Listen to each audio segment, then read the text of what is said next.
Bilgisayar Mühendisliği 4. sınıf öğrencisi Serdar Ayvalı. İMEP kapsamında NSX Bilişim Teknolojileri firmasında stajımı gerçekleştirdim. Staj sürecinde tüm bilişim hizmetlerini müşteri firmalarımıza tedarik olsun, kurulum olsun, bakım olsun bu konularda destek verdik. Şu anda da bir müşteri firmamızdayız. Disk ve RAM artırımı yapıyoruz. Şu anda sunucunun 3 tane RAM'ini taktım. Şu an sonuncu RAM'ini takıyorum.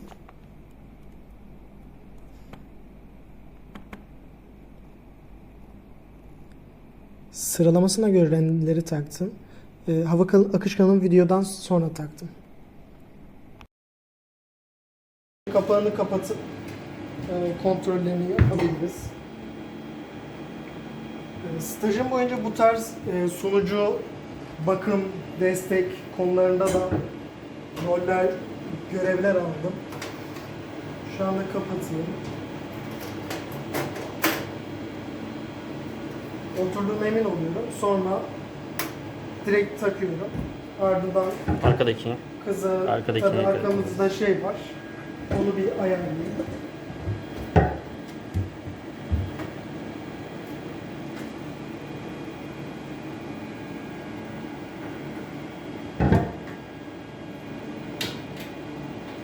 Tamamdır.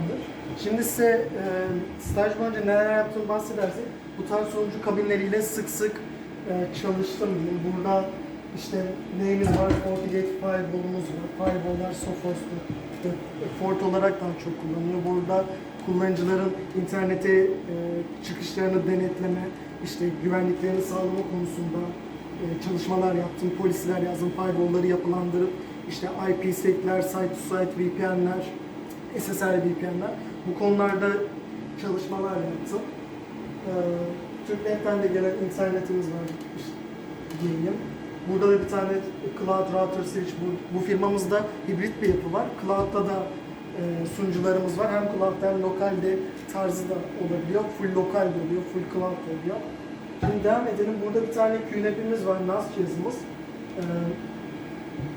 Burada da backup alıyor sunucularımız. Burada 2 tane sunucumuz var. Tabii RAM artırımı ve disk artırımı yaptığımdan dolayı onları kapattım. Bunlarda bir tane verimlilik açısından bir sunucuyu birden fazla sanal makine kuruyoruz. Sanallaştırma programları sayesinde. Burada da VMware'i ESX ayına kuruyoruz makinelere. Yaklaşık 10 tane makinemiz var. Bunlardan işte başlıcaları, domain controller, bir aktif directory yapısı kurup kullanıcıları kontrol etme, hesaplarını açma konusunda. Onun haricinde işte ADC, domain controller sıkıntı yaşarsa ADC devreye giriyor. Yani additional domain controller. Bunların haricinde file server'ımız var. Kullanıcıların ortak alandaki dosyalarının tutulduğu böyle grup bazlı yani kimlerle çalışılacaksa mesela operasyon 1, operasyon 2 veya komple tüm şirketine işliyor ortak alanlar olarak bu tarz gruplar var. Yani bu tarz klasörler var. Bunlar da NTFS izleniyor. Bunların yapılandırması konularında aktif rol aldım. Bunun haricinde PDKS sistemleri var. Burada da kullanıcıların işe saat kaçta girip kaçta çıktıkları, izin saatlerine giriş çıkışlarda bunların kartlı veya parmak izli olarak bu konularda da çalışmalar gerçekleştirdim. Onun haricinde düşünüyorum, mesela backup sunucumuz oluyor. Backup sunucusunda da işte bahsettiğimiz QNAP cihazına tüm sanal sunucuların yedeklerini alıyoruz. Bu sayede mesela sunucumuz yandı diyelim veya işte anakartta bir sıkıntı oldu, değişmesi gerekti. Yeni bir sunucu getirip direkt backup'tan dönerek kurtarma yapabiliyoruz. Backup konusuna gelmişken tek backup yeterli değil. Ondan dolayı ayrıca cloud'da da bir tane yedek alıyoruz. O tarafta da bir yedeğimiz oluyor. Yani bu firmanın olduğu lokasyonda mesela İstanbul lokasyondayız. İstanbul'da Allah korusun bir deprem oldu. Yani sunucular gitti, yani komple yıkıldı gitti diyelim. Ama bizim cloud'daki yedeğimiz sayesinde tabii bu cloud'daki yedeğinin bulunduğu şehir de önemli. Tabii onların nasıl anlatayım? Veri merkezlerinde üst derece zaten yangındır, depremdir, dayanıklı oluyor. Oradan sunucularımızı tekrar ayağa kaldırabiliyoruz ve yani müşterilerimizin hiç sıkıntı yaşamadan tabii belli bir süreç, backup'tan dönme sürecimiz gerçekleşiyor. Ondan sonra tekrardan yani kaldıkları yerden devam edebiliyorlar. Veri kayıtları olmuyor. Devam edelim. Burada ayrıca Sophos var. Bu eski cihazımız. Burada eskiden Sophos kullanılıyordu. Yine firewall olarak. Hikvision'ın NVR cihazı var. Bu şirketteki kameraları, IP kameraları. Buradan kayıtların alınması, kayıtların izlenmesi bu cihazdan erişerek yapıyoruz. Burada şeylerden işte kameradır, kullanıcı bilgisayarlarına giden keystone'lardan gelen CAT kablolarımız var. Bu aşağıda gördüklerimizde switch. Bunların da yapılandırması konusunda roller alındı. Biz genellikle Fuji'nin ürünlerini kullandığımızdan dolayı bu daha basit cloud yani web üzerinden kontrol edilebiliyor. İşte access yapılması, trunk yapılması, bu tarz konfigürasyonlarında rol aldı diyeyim. Bakıyorum başka anlatabileceğim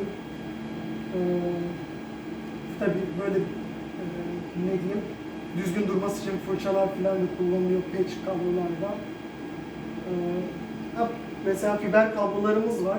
Burada omurga switch'imiz arıyorum bu firmamızda. Omurga switch olarak aynen onları kontrol ediyorum. Galiba bu kullanılmış, tam emin değilim diye. Omurga switch diğerlerinden daha güçlü bir switch'imiz oluyor. Onun haricinde bir notlarıma bakacak olursam, tabii mesela bir firmada sadece bunlar yok, mail hizmeti de var. Bunları lokalde almak isterlerse Exchange dediğimiz Exchange sunucusu kurarak buradan mail hizmeti alabilirler veya Office 360 yani Microsoft 365 olarak da direkt tüm maillerin Microsoft'un kendisinde tutulduğu hizmet de var. Oradan da kullanıcılar mail hizmeti alabilirler. Biz genellikle o tarz 365 panelden yönetiyoruz kullanıcılarımızın mail adreslerini. Bunların açılması, işte mail gruplarının oluşturulması, mail gruplarına eklenmesi, Teams grupları işte kurulması, buralarda görev aldım. Onun haricinde işte mesela lisans bitiyor müşterimizin. Bizim satış tarafındaki ekibe böyle lisans teklifi geçirmesi konularında bilgilendirmeler konusunda da çalıştım diyeyim. Bakıyorum. Tabii mesela sunucu tarafında problemler yaşanıyor. Bunların sunuculara bağlanıp çözülmesi olsun, işte firewall tarafında sıkıntılar yaşanıyor, onlar olsun, kullanıcılara VPN açılması olsun. Bu konularda görev aldım. Onun haricinde işte firewall'dan hangi web sitelerine gidilip gidilmeyeceğini denetleyebiliyorsunuz. Yani mesela sosyal medya engeli bazı kullanıcılara koyup bazılarını koymama tarzı konfigürasyonlar yapabiliyoruz. Bunları yapsın. Antivirüs paneli, tabii antivirüs de kurulması lazım. Antivirüs paneli yönetiminde işte kullanıcılara dağıtılması, oradaki kuralların yazılması olsun. Bu taraflarda da aktif rol aldım. DLP dediğimiz Data Loss Prevention programları var. Burada da Safety Car, tarafında, antivirüs tarafında ESET üzerine yoğunlukla çalıştım. Daha çok müşterilerimiz onu kullanıyordu. DLP'de de ESET'in yine ürünü olan Safety Car'ı kullandım, yönettim. İşte USB izinleri olsun, web sitelerine dosya yükleme olsun, bu konuda aktif çalışmalar yaptım. Mesela yöneticiler için ayrı bir ilke oluşturarak yöneticilere daha fazla izin tanıma konusunda çalışmalarım oldu. Bakıyorum, onun haricinde tabii kullanıcı problemleri de benim sık ilgilendiğim konulardan biri oldu. Yani kullanıcının helpdesk dediğimiz tarafında da direkt görev aldım. Yani kullanıcı, bizim ticket sistemimiz var. Oraya desteğimize mail atıyor. Mailden ticket sistemimize düşüyor. Biz orada işte o maillerin sistem mi, network mü, kullanıcı destek mi olduğuna göre ayrımını yapıp problemlerin çözülmesi konusunda da çalıştım diyeyim. işte IP MVR'ların kurulumu, IP kameraların işte parolaların ayarlanması, konfigürasyonların yapılması. Bunun haricinde son maddelerime gelirken yazıcı kurulumlarında da aktif olarak görev aldım diyeyim. Onların saat ayarlamaları, işte klasör tarama mı yapacak, maile tarama mı yapacak, onlar listesinin adres setlerine eklenmesi, bu tarz ayarlamalarda da direkt aktif rol aldım. Bunun haricinde tabii bilgisayar formatlama falan o tarz işlerde direkt ilgilendiğimiz durumlar oluyor. Eğer çözülemezse veya sıfır bilgisayar geliyor, onların kurulumlarında da direkt görev aldım diyeyim. Yani onun haricinde de olabildiğince müşteri kovalama tarzı mesela. Ben bu süreçte 7 ay boyunca sistem uzmanlığı eğitimi aldım. Burada da çok tanıştığım kişiler oldu. Firmalarda, IT'cilerde. Biz entegratör bir firmayız. İşte ürün tedariği, her türlü ürünün tedariği, işte kurulum, konfigürasyon, kurulumdan sonra bakım veya direkt bakım anlaşmalarımız oluyor. İşte burada da o tarz satış yapabilir miyim diye denemelerim oldu. Şu anda da bir müşteriyle anlaşmak üzereyiz diyeyim. Güzel bir birlikteliğimiz olacak inşallah. Bakım anlaşması demişken ayda bir kere işte bakın biz işte sistem tarafına baktığımız anlaşmalarımız oluyor. Onun haricinde kullanıcı tarafına da baktığımız anlaşmalar oluyor. Ek olarak işte bu bakım anlaşmalarında ayda bir kere müşteriyi ziyaret etmemiz gerekiyor. İşte ayda bir müşteri ziyaretlerine de aktif olarak gittim. Onun haricinde müşteriyle bazen işte bu tarz kurulumdur veya arıza durumları oluyor. O zamanlarda müşterilere yerinde destek hizmeti sağladım. Yani staj benim için yani bayağı verimli geçti. Yani üniversitede her şeyden biraz aldık ama stajın yani sektörün içine atlayınca insan direkt nasıl anlatayım? Yani direkt git burada pişiyor tarzı oluyor.